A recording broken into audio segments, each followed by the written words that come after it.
Toy Bato! Yo, Wardzo!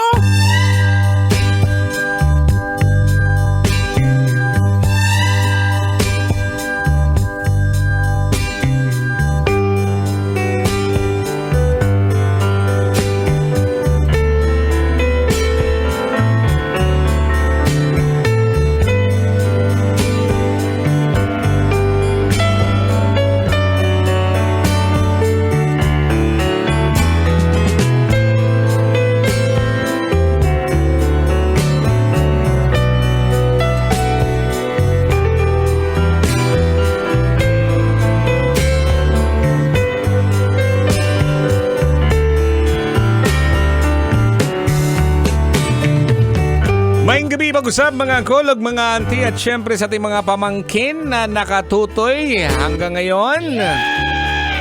Kumusta naman po mga kabisyo, no? Kung sakaling kayo po'y makadaan po sa may area po ng Star City, Pasay, wag na po kayong magugulat dahil maraming mga banderitas. Yo, Wardzo! Oo, tama-tama, no? Nandiyan na yung mga poste. May stage na nga, no? Oo, tamang-tama po yan mga kabisyo dahil malapit na po ang ating Aliwan Fiesta 2024, June 27, 28 and 29. Alam niyo na yung mga mangyayari dyan. Markahan nyo ang date na yan. Mayroon din tayong Shoppers Bazaar. So talaga namang mag-e-enjoy ang ating mga kabisyo.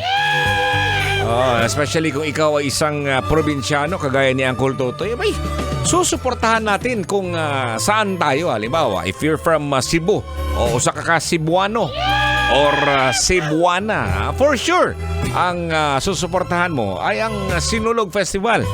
If you're from Iloilo siguro, no? Yan, iba din yung mga susuportahan niyo. If you're from Metro Manila din, mga kabisyo, alam may iba't ibang mga festivals din dito, no?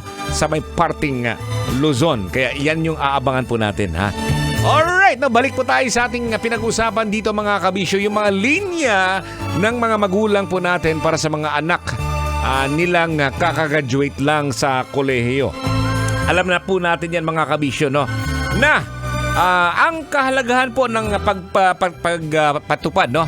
Pagtupad sa mga bilin po ng ating mga magulang kapag nakapagtapos sa pag-aaral, no? Alam sa po natin yan na eto'y napaka-importante dahil nga sabi nga nila, alam mo toy, anak, ni Agi ni Miana, no?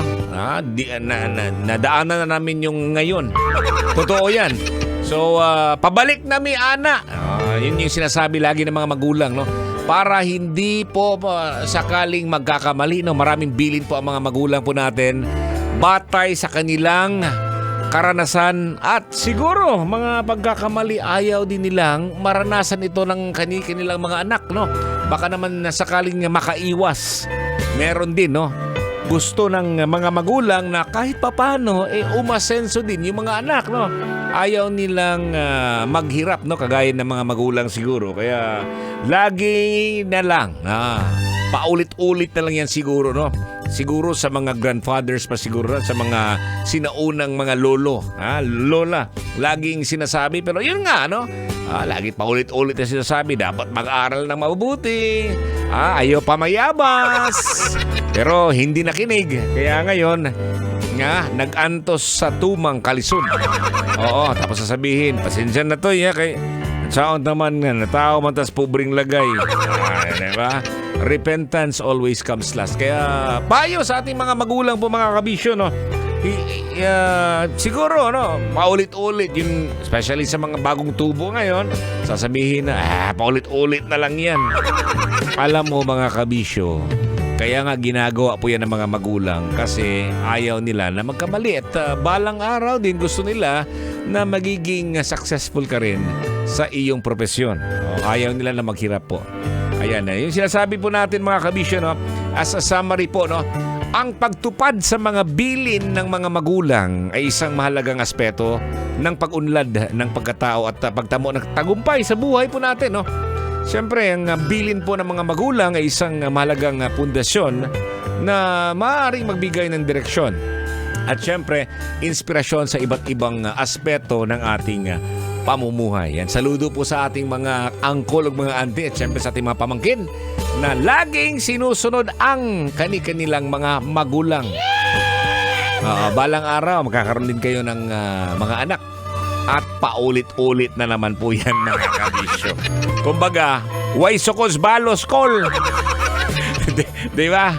Ayan, at syempre, yan na po tayo, no? Hanggang dito na lang po tayo ang ating mga linya ng mga magulang para sa mga anak nilang kakagraduate lang sa kolehiyo. Meron ka siguro mga naalala ngayon. Oo, at gagamitin mo rin dyan yung mga sinasabi yan sa mga anak ninyo. Okay, no? Daghang kayong salamat sa walang sawang pagtutoy sa ating programa. Gabi-gabi po, Lunes hanggang Biyernes, 9 p.m. hanggang 12 midnight, ang programang Totoy na Love. Ako po ang inyong Uncle Totoy.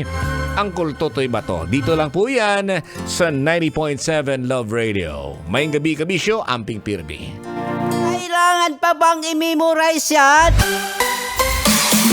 Love Radio. Basic!